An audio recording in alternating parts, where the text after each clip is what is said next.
طاہر بھائی تھوڑی سی روشنی فرمائیے گا کہ اسلام کے خوف میں ہم نے خود بھی تو بڑا کردار ادا کیا ہے نا اپنی وجوہات سے. بسم اللہ الرحمن الرحیم نحمدہ ونصلی ونسلم علی رسولہ الکریم.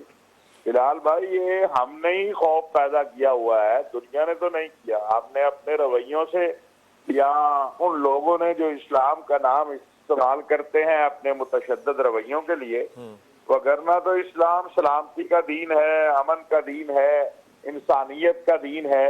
آپ دیکھیں نا کہ یہ جو کہا گیا الخلق و عیال اللہ کہ مخلوق اللہ کا کنبہ ہے، تو اس میں یہ تھوڑا کہا گیا ہے کہ اس میں مسلمان جو ہے وہ اللہ کا کنبہ ہے، غیر مسلم نہیں ہے. پھر یہ معروف بات ہے کہ اللہ کریم رب العالمین ہے اور رسول اللہ صلی اللہ علیہ وسلم رحمت للعالمین ہے، لیکن ہم نے اپنا انداز اور اپنا رویہ اتنا سخت کر لیا ہے کہ غیر مسلم تو طاہر بھائی ہمیں اپنے اس رویے پہ ندامت ہے یا مجھے لگتا ہے احساس بھی نہیں ہے؟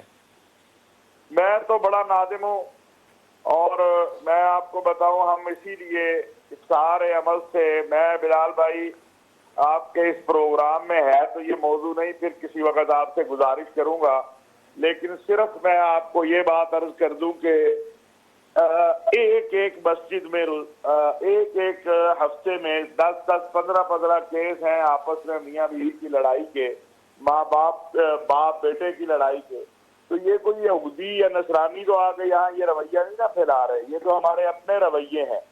اور پھر آپ سوشل میڈیا دیکھیں یا باقی چیزیں دیکھیں، جو ہمارا انداز گفتگو ہو چکا ہے، یا ہمارے یوٹیوب پہ جو خود کئی خطباء علماء کے انداز دیکھیں، تو کسی نے آج سب سے پہلے اپنی اصلاح ہے جس کی طرف ہم نے توجہ چھوڑ دی ہے.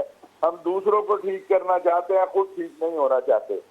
لیکن اگر آپ کے یہی رویے بہتر ہو جائیں تو اسلام تو سلامتی کا دین ہے. وہ تو جنگ میں بھی سبز گھاس کو کاٹنے کا حکم نہیں ہے، سبز درخت کو طاہر بھائی کاٹنے کا آپ کو حکم لگتا ہے کہ اس میں ہمارا ایز اے پبلک قصور ہے، علماء کا قصور ہے، یا ریاستی سطح کے اوپر کوئی ہم سے کمزوریاں رہ گئی ہیں کہ ہم پوری نہیں کر پا رہے؟ بلال بھائی سچی بات یہ ہے کہ سب کا اپنی اپنی جگہ جو ہے نا، سب ہم مجرم ہیں اللہ کے ہاں بھی، اور عوام کا قصور اس لیے کم ہے کہ عوام بیچارے جو ہیں ان کو جو ہم بتائیں گے وہ اس طرف لگ جائیں گے. عوام کو تو ہم نے بتانا ہے نا کہ ہمارے رویے کیا ہونے چاہیے، ہمارا اخلاق کیا ہونا چاہیے، ہم نے ایک دوسرے سے گفتگو کیسے کرنی ہے. ہم بات کرتے ہیں رسول اللہ صلی اللہ علیہ وسلم کی سیرت طیبہ کی. کیا آقا علیہ الصلوۃ والسلام نے کبھی کسی کو گالی دی؟ کیا کبھی کسی کو جو ہے برے نام سے پکارا؟ قرآن کہہ رہا ہے وَلَا تَسُبُّوا الَّذِينَ يَدْعُونَ مِن دُونِ اللَّهِ فَيَسُبُّوا آقا اللَّهَ رحمت نے تو کبھی کسی پہ ناموس کا فتویٰ بھی نہیں لگایا حافظ جی. بس تو یہ اصل معاملہ یہ ہے کہ میں آپ کو وقت کم ہے، ایک چھوٹی سی مثال دیتا ہوں. کرونا کے ایام میں کچھ لوگ جو ہیں وہ پاکستان سے برطانیہ گئے، دیکھا ایک عورت لوگوں کو بلا رہی ہے اور وہ برٹش بھی اس کی بات نہیں سن رہے. کرونا کے دن تھے. ان میں سے ایک صاحب اٹھ کے چلے گئے، کہا بہن کیا بات ہے؟ اس نے کہا یہ میرا چھوٹا سا بچہ ہے اور مجھے اس کے لیے سامنے جو مارکیٹ ہے سپر مارکیٹ، اس سے دودھ اور پانی چاہیے. تو یہ ایک شخص جا کے اس کو اس نے ہیلپ کر دی. اس نے کہا تم کون ہو؟ انہوں نے کہا ہم پاکستان سے آئے ہیں. اور یہ تھوڑا تعارف ہوا. کوئی یہاں پر لمبی چوڑی انہوں نے کوئی دعوت نہیں دی، کوئی کتابیں نہیں پڑھائی. اس نے کہا یہ آپ کا رویہ کہاں سے آیا؟ تو اس نے کہا ہمیں ہمارے نبی صلی اللہ علیہ وسلم کا حکم ہے، ان کی سیرت ہے. وہ عورت مسلمان. اس طرح کی بے انتہا مثالیں موجود ہیں. ایسی بے انتہا انفرادی مسالے موجود ہیں، لیکن اجتماعی مسالے جو ہیں وہ بنائیں گی اور پورٹرے کریں گی. ہم امیج بنانے میں کیوں ناکام ہیں؟ میڈیا کے حوالے سے بھی، پرنٹ میڈیا کے حوالے سے بھی، اور انٹلیکچوئل بھی، یعنی کہ ذہنی طور پہ جو ذہن سازی کرنی ہے اس میں بھی ناکام ہے. ایک ہلکا سا جملہ سوچئے گا وقفے کے درمیان میں کہ اگر میں رفع دین کرتا ہوں تو مجھے کسی یہودی سے اور عیسائی سے یا کافر سے خطرہ نہیں ہے، لیکن اگر مسجد دوسروں کی ہے تو وہاں سے مجھے خطرہ ضرور ہو سکتا ہے. یہ پرابلم ودن ہے، یعنی کہ ہمارے اپنے اندر ہے یا یہ باہر ہے؟ آ کے پوچھتے ہیں. زبیر بھائی میرے پاس آخری لمحات ہیں، مجھے یہ فرمائیے کہ کیا علماء کرام نے پچھلے 20 سال میں اپنا کردار ادا کیا اسلاموفوبیا کو نیوٹرلائز کرنے کے لیے، نیشنلی اور انٹرنیشنلی اور میڈیا میں؟ میں سمجھتا ہوں کہ کردار ادا کیا ہے، جو اگرچہ مثبت ہے، اچھا ہے، معتدل ہے، مگر وہ ناکافی ہے، اس کے اندر مزید کوششیں کرنی چاہیے۔ مگر بلال بھائی میں اس کے ساتھ ساتھ یہ بات کہنا چاہتا ہوں، ذرا ہمارا میڈیا بھی خیال کرے، ہم یہ دیکھیں ہم کون سی صف کے اندر کھڑے ہیں، ہم کہیں مظلوم کو ظالم تو نہیں ثابت کر رہے۔ 29 نومبر 2009 سوئٹزرلینڈ میں مساجد کے مینار پر سرکاری طور پر پابندی ہوئی۔ اٹلی میں PDL پیپلز آف فریڈم کولوزیم کے سامنے نماز کی عبادت کو عوامی خوف دلانے کا ذریعہ قرار دیا گیا۔ اسپین میں پلیٹ فارم فار کٹالونیا کے اندر کہا گیا اسلام ایک خطرہ ہے۔ ہالینڈ کا گیرٹ وائڈرز ہر وقت کہتا رہتا ہے اسلام خطرہ ہے۔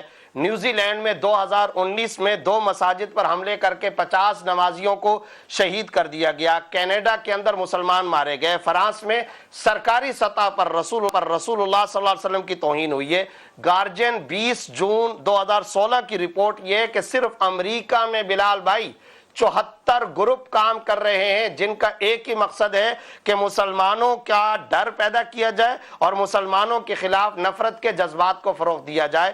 میں دوبارہ ریپیٹ کروں گا، آج کے گرے پڑے دور میں اور ہمارے زوال کے اور کمزوری کے باوجود کون سی کرسچن کنٹری کو ہم نے تہ کیا ہے؟ ان کے کھاتے میں تو افغانستان، مشرقی تیمور، روہنگیا، عراق ہے۔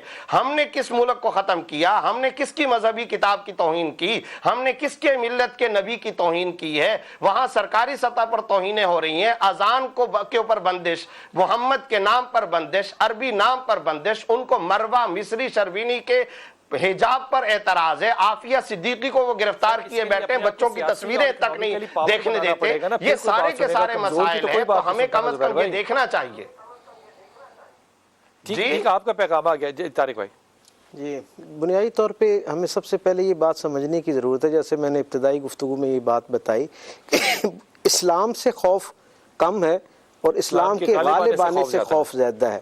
اب ہوتا کیا ہے، آپ یہ دیکھیں کہ یہ جو ایک تھنک ٹینکس تک کی ڈیبیٹ تھی نا، وہ اب بڑھتے بڑھتے اس نے پوری جدید دنیا کو پہلے مرحلے میں اپنی لپیٹ میں لیا، جس طرح کے واقعات کا بھی دونوں ہمارے شرکاء نے تذکرہ کیا۔